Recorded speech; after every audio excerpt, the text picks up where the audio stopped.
Coach Rob King here. Let's talk about some of the big differences between a sumo deadlift and a conventional deadlift, okay?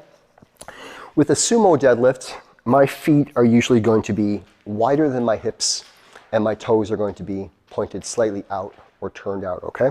So sumo stance, as you can see, I'm going wider. My feet are wide, my knees are out. So this is my sumo stance. The feet are going to be slightly pointed out. Everybody's going to be different. Rarely are my toes straight ahead in the sumo. They're always slightly out.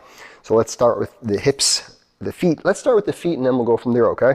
So feet, sumo, I'm wider, I'm toes out. Conventional, I'm usually straight or slightly toed out a little bit, okay?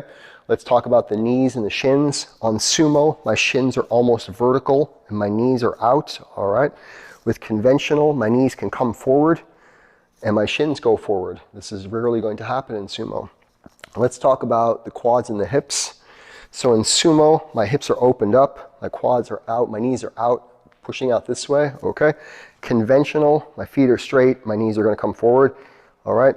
Let's talk about the hips, pretty similar, okay? We're gonna be in a high hip hinge position for sumo. Bum back, almost like I'm trying to sit on my chair with my knees out, all right? This is my hips for sumo. The sumo deadlift is a much more hip dominant lift compared to conventional. Conventional uses your hips clearly, but the sumo is much more of a hip dominant, whereas conventional is more of a back and hamstring dominant.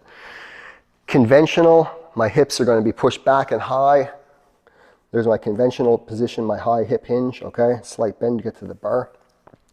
My chest in a sumo, my core is going to be the same for both pretty much, okay? Breathe, brace, lock.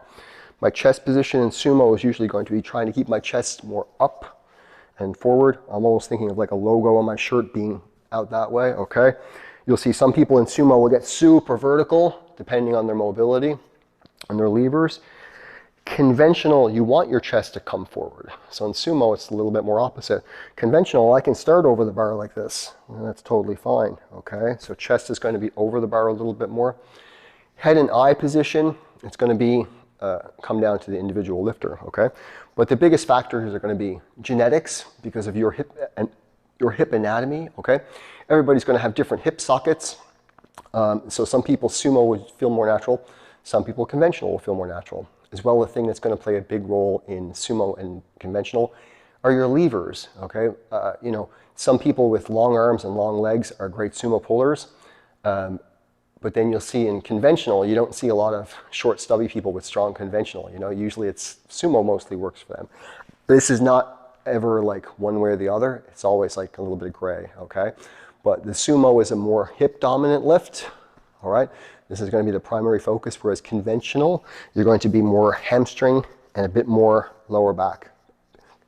Hope this helps, and let me know if it does. Cheers.